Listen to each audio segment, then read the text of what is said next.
Le 23 juin 1943, dans l'après-midi, la Gestapo arrive pour prendre ma grand-mère. Vous regardez Histoire vraie, les notaires vous racontent, spécial 80e anniversaire du débarquement. Bruno Sainte-Beuve, prise 1. Je suis Bruno Sainte-Beuve, je suis notaire à Saint-Lô, dans la Manche, et je vais vous raconter donc l'histoire de ma grand-mère paternelle. Ma famille, on pourrait dire, et la famille appartient à la grande bourgeoisie. Ils habitent à Paris pendant la guerre. Mon grand-père était notaire à Colombes. Il avait repris la succession de mon arrière-grand-père et ils ont vécu jusqu'à la guerre cette belle période qui était une période qu'on a toujours considérée comme la France insouciante. Simone et son mari ont 2 garçons. Simone ne travaille pas, c'est une femme très mondaine. Elle rencontre à l'occasion de toutes ces soirées beaucoup d'amis et ils peuvent partager ensemble leurs idées politiques qui n'étaient pas des idées du courant pétainiste de l'époque. Et donc par ses amis qu'elle voit régulièrement, elle commence à avoir une activité clandestine pour aider certains réseaux à héberger des soldats alliés qui sont parachutés en France, soit à transmettre des messages.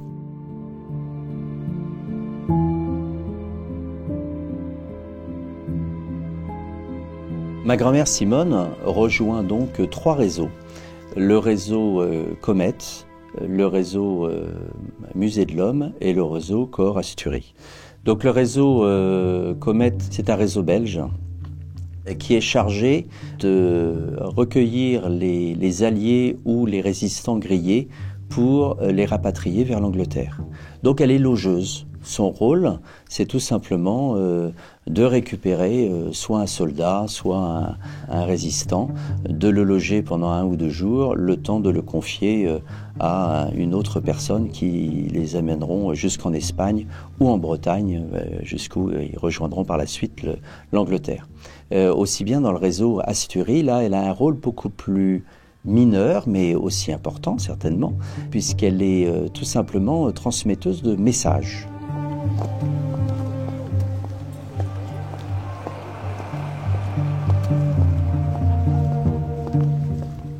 Le point de rendez-vous est un bouquiniste situé sur les Champs-Élysées.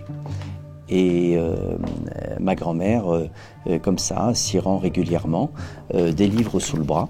On peut bien sûr imaginer que dans ces livres, il y avait des messages qui étaient transmis aux différents réseaux.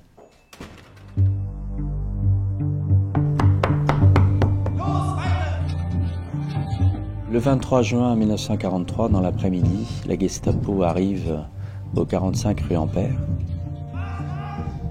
pour prendre ma grand-mère. Voilà. Et ils l'emmènent. Les garçons rentrent de l'école. Leur mère, évidemment, a disparu. Ma grand-mère est emmenée et elle est faite prisonnière à la prison de Fresnes. Elle y reste 1 an. On essaye évidemment de l'en faire sortir, sans succès. Ma grand-mère est assez inconsciente, en fait, elle ne se rend pas compte de ce qui va lui arriver.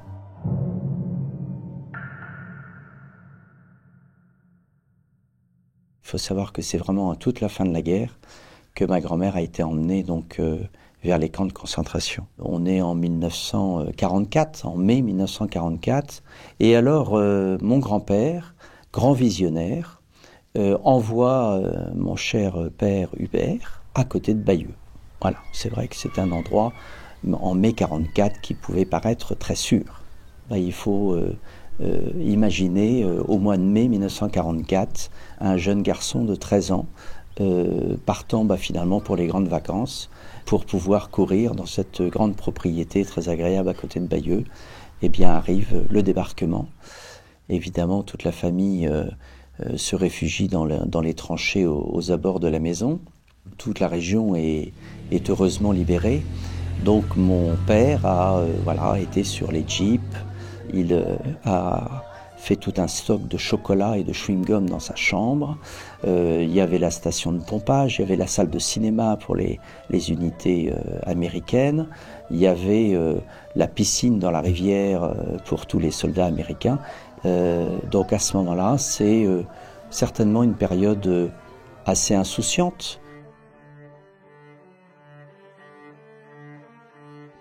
Ma grand-mère se trouve au camp de Ravensbrück et à ce moment-là, il y a l'avancée des Russes qui progresse. Et à ce moment-là, les Allemands décident de vider tous les camps pour qu'on ne découvre pas l'horreur. Et pour vider les camps, puisque les trains sont mobilisés pour les soldats, eh bien les prisonniers doivent le faire à pied.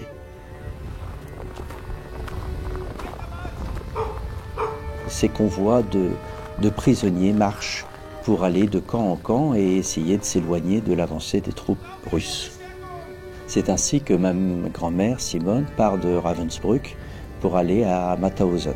Il y fait froid là-bas, il neige, ils sont épuisés puisqu'ils sont évidemment très peu nourris, ils sont très peu habillés, c'est un épuisement total.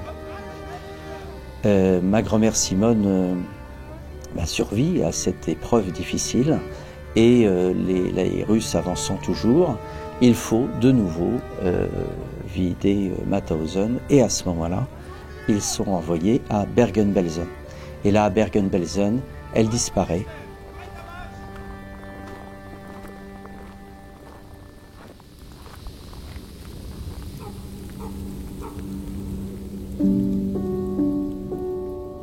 Au mois de septembre, une fois que tout ce secteur et que les Américains et les Alliés sont vers le Rhin, les garçons regagnent Paris, puisque ça y est, Paris est libéré.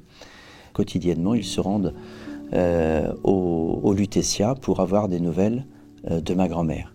Et là, papa va réaliser que sa mère ne rentrera pas. On avait tous les enfants, on a toujours été avec notre grand-mère dans notre cœur. Petit, évidemment, je la considérais comme une grande héroïne, surtout que son nom est évidemment sur des monuments aux morts. Je crois que c'est important, on a souvent le notaire comme la personne qui va être chargée de transmettre ou d'aider à la transmission du patrimoine. Mais il n'y a pas que la transmission du patrimoine, ou en tout cas le patrimoine n'est pas que de l'immobilier. Le patrimoine, c'est aussi l'histoire de la famille, qu'elle soit heureuse ou malheureuse, il ne faut pas oublier de le dire. Il faut savoir le partager et savoir le transmettre. Ce n'est pas que les fiches d'état civil qui vont le faire, et il faut absolument travailler ça dans les familles. Dans le prochain épisode, Maître Pierre Coquelin et son épouse Manu Coquelin nous raconteront leur village enseveli sous les bombes et la perte d'êtres chers. Ne ratez pas le prochain épisode.